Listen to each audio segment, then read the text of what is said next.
انسانی زندگی میں بہت ساری چیزیں ایسی ہوتی ہیں جن کا انسان کی زندگی پر اثر ہوتا ہے۔ ظاہر ہے زہر موت کا سبب بن سکتا ہے۔ تریاک ایک ایسی چیز ہوتی ہے جو زہر کے اثر کو بھی کاٹ دیتی ہے۔ جب آپ کسی شخص کو برا بھلا کہتے ہیں تو لازمی نتیجہ یہ ہوتا ہے کہ وہ شخص آپ سے ناراض ہوتا ہے، اس کے چہرے پر آپ کے لیے اچھے تاثرات نہیں ابھرتے۔ اور جب آپ کسی شخص سے محبت کی بات کرتے ہیں، پیار کی بات کرتے ہیں تو وہ آپ کے قریب ہو جاتا ہے۔ آپ نے اگر کسی شخص کو مکہ دکھایا تو ظاہر ہے اسے غصہ آئے گا، لیکن اگر آپ نے کسی کو نظر جھکا کے محبت سے سلام کیا ہے تو یقیناً اسے آپ سے محبت ہوگی، آپ پہ پیار آئے گا۔ انسان کے اعمال کا اس کی زندگی پر اثر پڑتا ہے۔ ہمارے جو روزمرہ کے معاملات ہوتے ہیں اگر وہ صالحیت والے ہوں، نیک ہوں، اچھے ہوں تو وہ ہماری زندگی پر اثر چھوڑتے ہیں۔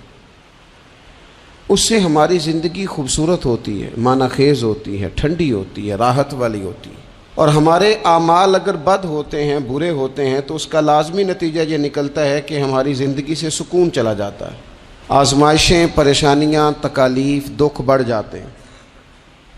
قرآن مجید فرقان حمید نے ان دونوں عنوانات کو بیان کیا، فرمایا کہ من عمل صالحا من ذکر او انثی، جو بھی نیک عمل کرے چاہے مرد ہو چاہے عورت ہو، وہو مؤمن، ہو وہ مومن، فَلَنُحْيِيَنَّهُ حَيَاةً طَيِّبَةً، ہم ضرور اسے پاکیزہ زندگی عطا فرمائیں گے۔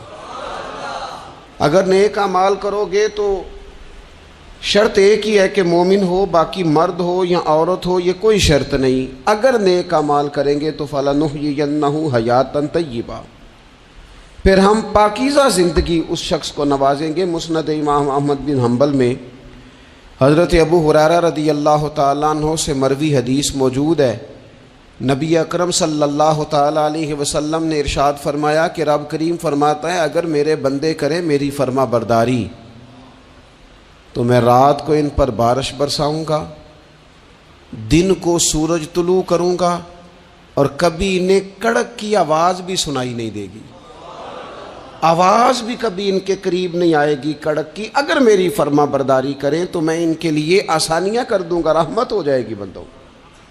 ہمارے جو اعمال ہوتے ہیں وہ لازمی طور پر ہماری زندگی پر اثر انداز ہوتے ہیں۔ آپ خود دیکھ لیں، ایسا نہیں ہے کہ ہماری باتیں صرف سامنے والے پر اثر کرتی ہیں، ہماری گفتگو، ہماری بات، ہمارا انداز ہمارے اپنے اوپر بھی اثر انداز ہوتا ہے۔ آپ کوئی کسی کو ہنسانے والی بات کرنا چاہ رہے ہیں اور آپ نے گفتگو چھیڑی ہے، کوئی بات ایسی ہے جس میں کوئی ایسی بات ہے جس میں لوگ ہنسیں گے، کوئی لطیفہ ہے، کچھ ایسا ہے، تو وہ بات ابھی آپ نے سنائی نہیں، ابھی وہ آپ کے ذہن میں ہے، آپ سنانا چاہ رہے ہیں، لیکن اس کو سوچ کر آپ ہنسنا شروع کر دیتے ہیں۔ اور بہت سارے لوگ ایسے ہوتے ہیں جو بات کر ہی نہیں پاتے، ہنس ہنس کے لوٹ پوٹ ہوتے رہتے ہیں۔ بالکل اسی طرح اگر کوئی شخص ایسی بات کرنا لگا ہے جو دکھ والی بات ہے، تکلیف والی ہے، اس کی زندگی کا کوئی کٹھن مرحلہ، تو بات کرنے سے پہلے وہ رو پڑتا ہے، اس سے بات نہیں ہوتی، اس طرح وہ پھوٹ پھوٹ کر تڑپ کر روتا ہے۔ تو اس کا مطلب ہے حالانکہ ابھی بات اس نے کی نہیں، ابھی اس کے ذہن میں ہے، وہ کرنے لگا ہے لیکن رونا پہلے آ گیا۔ معنی یہ ہے کہ ہماری گفتگو کا صرف سامنے والے پر ہی اثر نہیں ہوتا، ہماری باتوں کا ہمارے اپنے اوپر بھی اثر ہوتا ہے۔ زندگی میں جو اعمال بھی ہم کرتے ہیں، جو ہم کہتے ہیں، جو ہم سوچتے ہیں، جس طرح کی زندگی ہم گزارتے ہیں وہ ہمارے اوپر اثر انداز ہوتی اور ہمارے اعمال کو وہ پوری طرح متاثر کرتی۔ اس لیے بخاری میں حدیث ہے، نبی اکرم صلی اللہ تعالیٰ علیہ وسلم نے فرمایا بندہ بولتے بولتے بعض اوقات ایسا جملہ بول جاتا ہے اسے پتہ ہی نہیں ہوتا اور اللہ تعالیٰ اس کے درجات کو بلند فرما دیتا ہے، ایک جملے کی وجہ سے، ایک بات کی وجہ سے، ایک خیر کی گفتگو کی وجہ سے اس کے درجات بلند ہو گئے۔ اور حضور فرماتے تمہیں پتہ ہی نہیں ہوتا اور تم بولتے بولتے بات کرتے، یعنی تمہاری گفتگو تمہاری زندگی میں خود اتنا اثر رکھتی ہے کہ تم بات کرتے کرتے بعض اوقات کوئی ایسی بات کر دیتے ہو کہ اس جملے کی وجہ سے تمہیں خبر بھی نہیں، لیکن اس جملے کی سختی اتنی تھی، اس کی سزا اتنی تھی کہ اللہ اس جملے کی وجہ سے دوزخ کا فیصلہ کر دیتا ہے۔ کیا سمجھایا جا رہا ہے کہ ذرا نا سوچ کے بولو، ناپ تول کے بات کرو، اپنے جملوں کا وزن رکھو، جو منہ میں آیا ہے، جو طبیعت میں آیا ہے، جو من چاہے اسے کہہ نہ دو، پہلے ذرا دیکھو تو صحیح تم کیا کہنے لگے، غور تو کرو کہ تمہاری وہ جو گفتگو ہے وہ کس پس منظر میں ہے، کس عنوان پہ ہے، تم معافی ضمیر کو کن لفظوں اور کن جملوں کا سہارا لے کر تم بیان کرنے لگے ہو، تو ہمارے اعمال ہماری زندگی میں اثر انداز ہوتے ہیں۔ اور پھر یہ نہیں ہو سکتا کہ ساری زندگی انسان دوسروں کے رستے میں کانٹے بوتا رہے اور دوسروں کے لیے گڑھے کھودتا رہے اور اپنا رستہ اسے بالکل صاف مل جائے، یہ ہوتا نہیں۔ یہ نہیں ہو سکتا کہ وہ ساری زندگی لوگوں کے لیے اندھیرے خریدتا رہے، تراشتا رہے، اور خود وہ چاہے کہ اس کی زندگی میں ہمیشہ روشنی رہے۔ تمام عمر کے کانٹوں کی آبیاری پر عجیب شخص ہے، گلشن کی بات کرتا ہے، ساری زندگی بوتا کانٹے رہا ہے اور باتیں گلشن کی کر رہا ہے۔ ساری زندگی اس نے فصل وہ بوئی ہے جو لوگوں کو کاٹ دے گی، اور بات خوشبو اور پھولوں کی کر رہا ہے۔ تمام عمر کے کانٹوں کی آبیاری پر عجیب شخص ہے، اب گلشن کی بات کرتا ہے۔ یہ کیسے ہوگا؟ تو ان لوگوں کے لیے کھڈے کھودتا رہا ہے اور تیرے رستے کے اندر سپیڈ بریکر بھی کوئی نہ آئے، کوئی چیز تیرے لیے تکلیف کا، یہ ہو نہیں سکتا۔ اللہ کریم نے قرآن مجید میں بالکل اس عنوان کو بیان کیا، فرمایا وما اصابکم من مصیبت فبما کسبت ایدیکم ویعفو عن کثیر، فرمایا تمہیں جو بھی مصیبت پہنچتی ہے وہ تمہارے ہاتھوں کے کمائے ہوئے اعمال کی وجہ سے پہنچتی ہے۔ وَيَعْفُو عَنْ كَثِيرٍ، اور بہت کچھ تو وہ معاف فرما دیتا ہے۔ کچھ اعمال کی سزا تمہیں ملتی ہے، زیادہ باتیں تو مالک مہربان ہے، اپنے فضل سے معاف فرما دیتا ہے۔ اپنی زندگی میں اعمال حسنہ سے اپنے آپ کو آراستہ کریں۔ آپ یقین کریں، ہم جو خیر کا عمل کرتے ہیں تو وہ ہماری زندگی میں بڑے اثرات ڈال کے جاتا ہے۔ یہ جو شر ہوتا ہے اس کا نقصان صرف سامنے والے کو نہیں ہوتا، یہ شر جب پھیلتا ہے تو وہ ہمارے گھروں کو بھی لپیٹ میں لے لیتا ہے۔ معاذ اللہ یہ شر جب پھیلتا ہے تو پھیلانے والے کو بھی اپنی لپیٹ میں لے لیتا ہے۔ جب لوگ آگ جلاتے ہیں پھر یہ تو نہیں نہ ہوتا کہ آگ یہ دیکھتی ہے کہ میں نے اس شخص کو تپش دینی ہے اور اس کو نہیں دینی، وہ تو برابر جلاتی ہے، تو برابر نقصان کرتی ہے، وہ تو برابر لوگوں کی طبیعتوں کے اندر اندھیرا کرتی ہے۔ تو اعمال پر غور کریں، زندگی میں غور کریں، رستہ آخر کون سا ہے۔ میں نے دیکھا ہے کچھ لوگ مستقل بنیادوں پر لگے ہوئے اور وہ اپنے آپ کو آراستہ نہیں کرتے اچھے اعمال کے ساتھ، وہ کسی کرشمے کے منتظر ہیں، کسی دعا کے انتظار میں، کوئی تعویذ چاہتے، وہ کہتے کوئی آئے اور کچھ ایسا کر جائے کہ ہماری زندگی بدل جائے۔ اپنے اعمال پر توجہ دیں، اپنے روزمرہ کی چیزوں کو دیکھیں کہ ایسا نہیں ہوتا کہ ہم کوئی ایسی چیز کھا لیں جو ہماری طبیعت کے ساتھ فٹ نہ ہوتی ہو تو ہمارا سارا سکون لے نہیں جاتی، ہم کوئی ایسی غذا استعمال کر لیں جو ہماری بیماری کو بڑھا دے تو وہ ہمارے لیے آزمائش کا سبب نہیں بن جاتی۔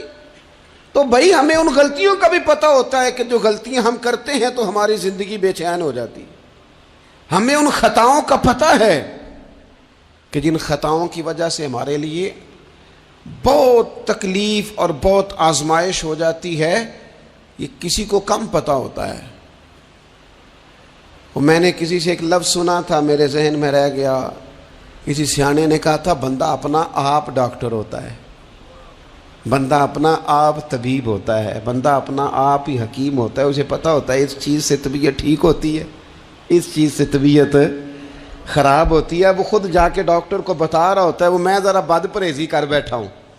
او بھائی تو نیکی اور بدی کے معاملے میں بھی اپنا ڈاکٹر بن، غور کر، کسی کو پتہ نہیں تیرے بارے میں، پتہ ہو کہ نہ ہو تجھے تو پتہ ہے نا سارا۔ دوسروں کی غلطیوں کا شک ہوتا ہے، اپنا تو بندے کو پاک ہوتا ہے۔ تے پتہ سارا ہے سردار نو کیتیاں دا، اسے ساری خبر ہے، من نانم کے من دانم. یہ ساری زندگی اپنی کوتاہیاں دوسروں پہ ڈالے، یہ دوسروں کو اپنی غلطیوں کا ذمہ دار بنائے، یہ پیچھے رہنے کی وجہ کسی اور کو قرار دے. اس کی مرضی ہے، جان چھڑانا چاہ رہا ہے. ورنہ یہ یاد رکھیے کہ انسان کو خبر ہوتی ہے کہ میری زندگی کے اندھیروں کا سبب کیا ہے. اسے پتہ ہوتا ہے کہ یہ جو عمارت انکمپلیٹ رہ گئی ہے تو میں کہاں سست ہوا تھا تو رہ گئی. جس طرح اعمال حسنہ، میں نے دونوں مقام قرآن مجید کے آپ کے سامنے رکھے، جس طرح اعمال حسنہ نور پیدا کرتے ہیں، جس طرح نیکی زندگی میں سرور لاتی ہے. من عامل صالحا من ذکر او انثی وهو مؤمن فلنحیینہ حیاتا طیبہ. جو بھی نیک اعمال کرے، مرد ہو یا عورت ہو، شرط ہے کہ مومن ہو. فلنحیینہ حیاتا طیبہ، ہم اسے پاکیزہ زندگی عطا فرمائیں گے اور ضرور پاکیزہ زندگی عطا کریں گے. ساتھ ہی قرآن مجید نے آگے جا کر ایک اور مقام پر یہ بھی کہہ دیا کہ وَمَا أَصَابَكُم مِّن مُّصِيبَةٍ فَبِمَا كَسَبَتْ أَيْدِيكُمْ وَيَعْفُو عَن كَثِيرٍ. تمہیں زندگی میں جو بھی مصیبت پہنچتی ہے تمہارے اپنے کمائے ہوئے اعمال کی وجہ سے پہنچتی ہے، زیادہ تو اللہ معاف کر دیتا. اور نبی پاک صلی اللہ تعالی علیہ وسلم نے ان الفاظ کے ساتھ اس مضمون کو بیان کیا. فرمایا نیکی وہ ہے جو تیرے دل کو سکون عطا کرے. اب اس پر بھی غور کر لینا چاہیے کہ اگر کسی کی نیکی بھی اسے سکون نہیں دے رہی، اس نے اتنا راشن بانٹا ہے پھر بھی طبیعت کو سکون نہیں، تو پھر وہ دیکھ لے نیکی تو ہے پر ذرا معیاری نہیں ہو سکی، نیکی تو ہے پر رضائے الہی والی نہیں ہے. اس نے بڑے خیر کے کام کیے ہیں پر طبیعت پھر بھی بے قرار ہے. تو اس کا مطلب یہ ہے کہ نیکی تو ہے پر کہیں کہیں اس میں دکھاوا آ گیا ہے.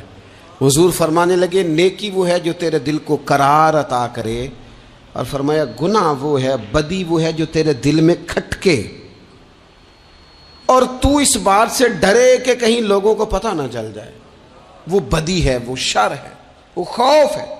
یہ بڑی عقل کے قریب تعریف ہے نیکی اور بدی کی اگر سمجھ میں آئے.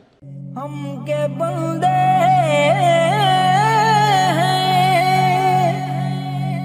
سنا کر